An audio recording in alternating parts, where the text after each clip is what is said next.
Hello, my name is Cynthia, and this is Anayi, this is Hannah, and this is Megan, and we're the members of the team, of the Bookworms team.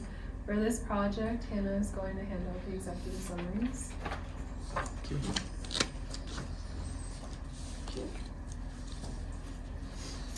And so for our project, Hannah and Megan wrote the executive summary, so Anayi and I will be presenting our ideas to help with recycling here at PPCC. First off, Anayi will touch on our criteria and goals.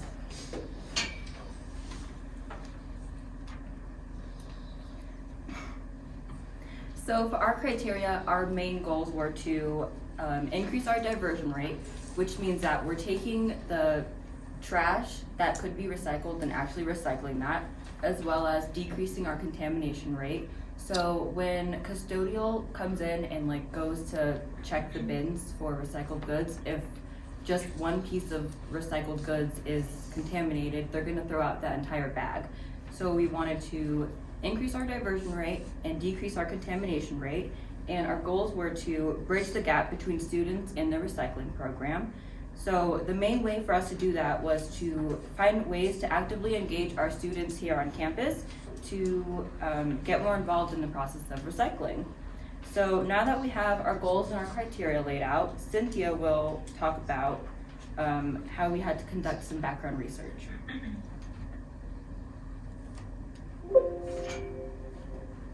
Other way, bottom way. There you go.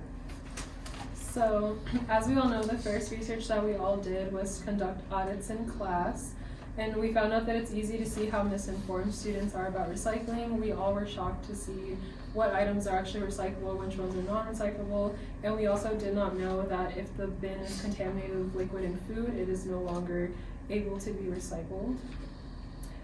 From one of the websites that we used, Recycle Across America, we learned that recycling is actually one of the top actions in our society to improve the environment and our economy. We also learned that recycling is actually a crisis due to the public confusion and to the lack of education about recycling. So from ecocycle.org, we learned about the amazing change that a school from Boulder Valley called St. Valley Public School, they decided to use a program that is effective by using 3 different factors, one on being educated on how to recycle properly. The website gave more detail on this by saying the education component provides information and motivation needed for students to follow through on recycling, waste reduction, and conservation activities. So how can our team solve that problem? So as Cynthia stated, currently there is a huge lack of education available to students on recycling. And when students are uneducated, they tend to contaminate recyclables, and that in turn decreases our diversion rate, which is exactly what we are trying to avoid. So earlier in the week, Conrad asked us to look into creating an Instagram profile dedicated to the recycling program here at PPCC. We ultimately decided to go in a different direction due to the concern of developing a following as well as targeting the correct audience. And while seeing content from an Instagram page will definitely help to educate students, there are many different options for education. So aside from the Instagram page, Cynthia will now discuss some of our different options that we found out. So one of our first original ideas was to improve the signage here. Our team actually took a little field trip to the main building and took pictures of the signs that they have over the waste bins. A lot of them had different things on them, and then they didn't have the information that we actually learned during the audits, like the caps and the liquid and food contamination, if it's supposed to be empty, the things like straws, things like bottles and glass. And then we didn't go with that solution because we found out that it's actually being in the works to improve the signage here. Our second solution was to have the art students create art projects to be displayed here at PPCC at the Rampart campus. And we actually learned that they have that at Centennial. They have a whole gallery and a showing, and they're actually going to be bringing that to our campus pretty soon. And our third solution was to have instructors show videos from the sustainability office that are already provided to students on how to properly recycle, and that is what our team's plan was.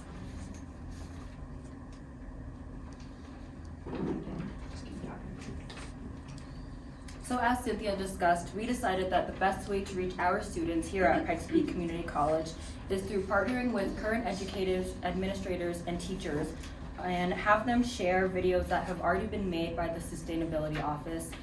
And we did a little bit of research, and we decided that if we can get just 5 professors to show a 3-minute and 30-second video at the start of the semester in each of their classes, we would estimate the reach to be of at least 400 students, which is a wonderful stepping stone.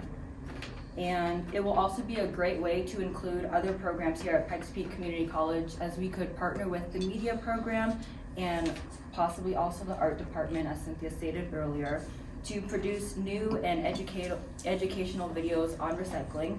So by giving our professors an opportunity to make recycling a part of their current curriculum, it will effectively bridge that gap between students and the recycling plan, which is what we set out to do in the first place. And this will in turn increase our diversion rate and decrease contamination. Thank you.